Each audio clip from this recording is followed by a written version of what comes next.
They said Spartan blood was pure. They said their warriors were born, not made.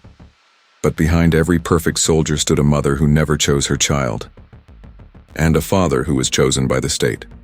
This is not the story of glory. It's the story of control, of fear, and of the human cost behind Sparta's so-called perfection. Welcome to the brutal breeding of the perfect warriors. Main narration.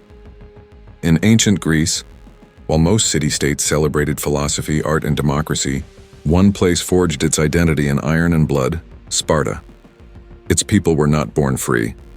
They were engineered. Every Spartan child entered a world where weakness was a death sentence and strength was a sacred law. When a Spartan baby was born, it wasn't cradled with love. It was inspected.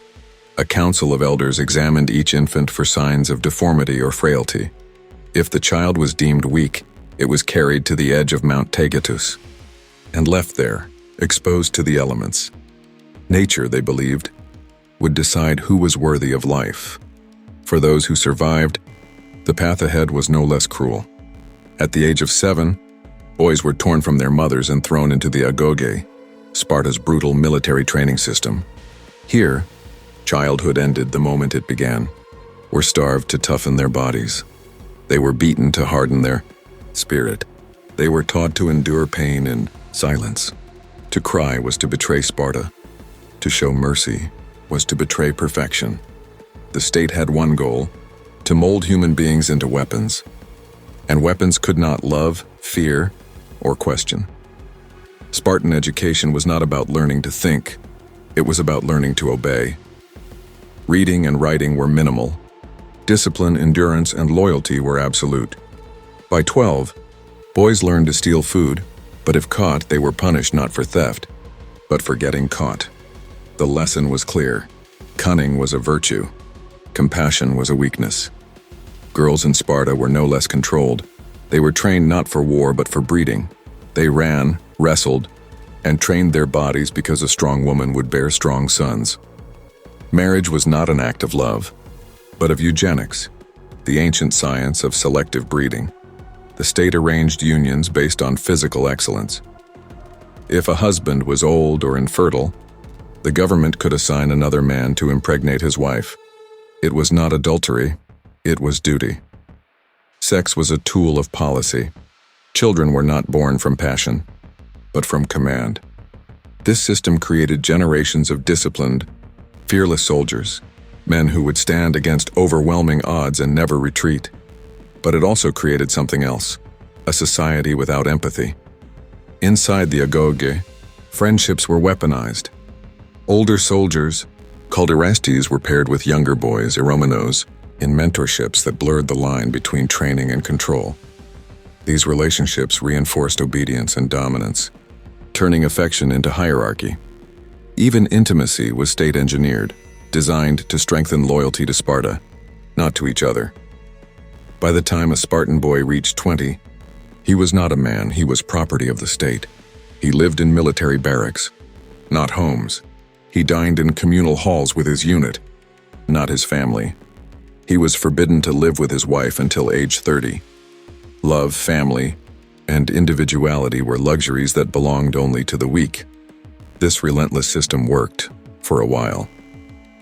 At Thermopylae, 300 Spartans faced the Persian Empire, an army of thousands. They fought, bled, and died as one. They proved that discipline could defy numbers, that perfection could inspire legends. But the cost of that perfection was already eating away at Sparta from within. The very breeding system that made Sparta strong was slowly destroying it, because only those who met the impossible standard could marry and reproduce. The population began to shrink. Each generation had fewer citizens, fewer soldiers. Women were pressured to produce perfect sons, and shamed if they didn't. Infants who might have lived in other societies were discarded in Sparta's quest for purity. And when war demanded more men, there were none left to give. Sparta began to fear its own fragility. Helots, the enslaved class that farmed Spartan land, outnumbered citizens by almost 10 to 1. The warriors were trapped.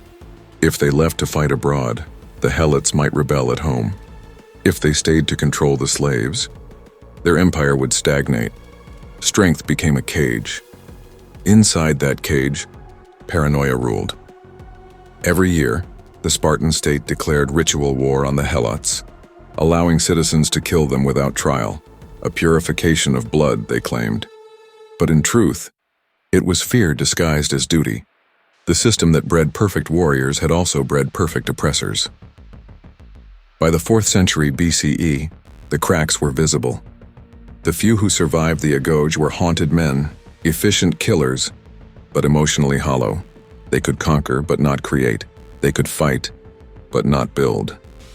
And as neighboring city-states advanced in art, trade and innovation, Sparta remained frozen in time, a museum of discipline, preserved by violence. The obsession with genetic purity turned citizens into prisoners of their own ideals. They believed they could engineer virtue through breeding, but in doing so they erased humanity itself.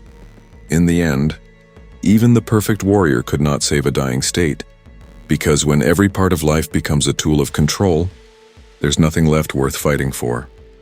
As the curtain falls on the first part of this story, we leave Sparta standing tall yet hollow, a society that built its glory on the bones of its children. But in the next part, we'll uncover how that same obsession, with purity, with power, with perfection, led not only to Sparta's downfall, but also inspired some of the darkest chapters in human history. When the dust of Thermopylae settled, Sparta was hailed across Greece as the cradle of courage. But beneath the legend, the cracks widened. Their victory at Plataea and their fame after the Persian Wars gave Sparta everything, except the one thing it needed most: growth. Because Sparta's strength was built on a paradox. The more perfect they tried to become, the fewer of them there were left to fight. By the 5th century BCE, the Spartan population had begun to collapse. Citizenship was not a birthright. It was a privilege reserved for those who met the state's impossible standards. Many who survived infancy were stripped of that right for failing to afford the military lifestyle. Others died young in endless wars. By the time of the Peloponnesian War, the army that once terrified Greece could no longer replace its fallen. Every victory cost more than Sparta could afford.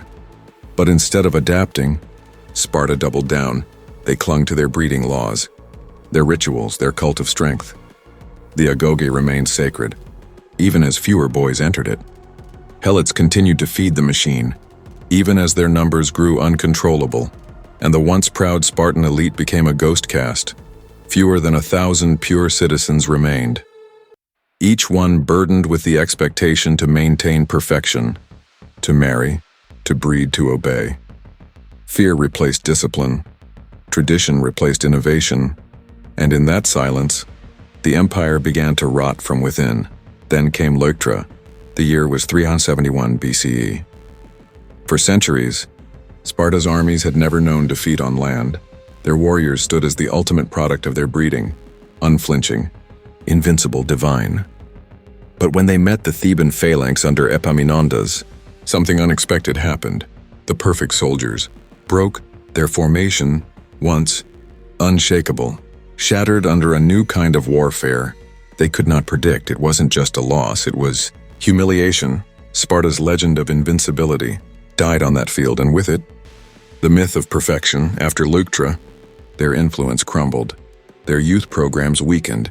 Their population declined even further. Foreigners mocked their obsession with purity.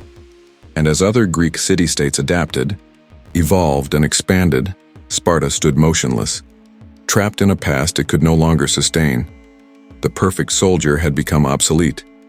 But Sparta's story didn't end there. It lingered, like a ghost haunting history, whispering promises of strength through discipline, of purity through control. Centuries later, those whispers would be heard again, by empires that believed they too could engineer perfection. In the early 20th century, when scientists and politicians began speaking of eugenics, the idea that humanity could be improved through selective breeding, they looked to Sparta as an ancient model. They saw in the Spartan system a justification for controlling birth, for deciding who was fit to live and who was not. The language of the Agōgē echoed in laboratories and propaganda. Purity. Strength, obedience, sacrifice, and once again, humanity was treated as material to be molded. Nazi Germany openly admired Sparta. Adolf Hitler called it the first racial state. He praised how the Spartans preserved their bloodline, how they destroyed the weak to protect the strong. In his vision, ancient Sparta was not a warning, it was a blueprint. The horrors of the 20th century's genocides were, in part, born from the same dark ideal that once drove the Spartans, that human worth could be engineered.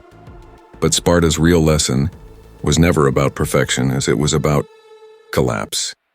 They proved that a society built on control cannot survive. Freedom. That when the state owns the body, the soul dies first. As centuries passed, the ruins of Sparta became a tourist site, quiet stones scattered under the sun. No grand statues, no vast libraries, no lasting art. Just the echo of marching feet that once shook Greece. The people who believed themselves immortal left almost nothing behind. Their discipline could win wars, but not time. Today, we remember their bravery, their endurance, their legendary defiance at Thermopylae. But behind that legend lies a truth too often forgotten, that the same system that made them strong also destroyed them. Every perfect soldier came from a child denied a choice. Every victory was paid for with innocence. Every rule that demanded obedience stripped away. Humanity, perfection was never their triumph, it was their curse. When you strip away the myths, the heroism, the marble statues, what remains is a warning that the pursuit of the flawless human being leads not to greatness but to ruin. And yet, the world still listens to that whisper. In every culture that glorifies strength without compassion, in every ideology that prizes purity over empathy, Sparta's shadow stirs again. We may think we've moved beyond it, but history suggests otherwise. The perfect warrior was not a god, he was a product, and when his creators were gone, so was his purpose. The price of perfection was extinction, because in the end, no civilization can survive without its humanity. So the next time we marvel at the legend of the Spartans, at their courage, their power, their discipline, remember the children on the mountain, the mothers who wept in silence, and the men who were never allowed to love freely. That is the true story behind the myth of perfection. And that story is not one of glory, it's one of warning. This has been The Brutal Breeding, Perfect Warriors, a tale of how strength became slavery, and how the pursuit of purity became the path to destruction. If this story made you think, don't forget to like this video, subscribe to the channel, and turn on notifications to uncover more dark truths hidden in history. Because only by remembering the cost of perfection can we stop repeating it.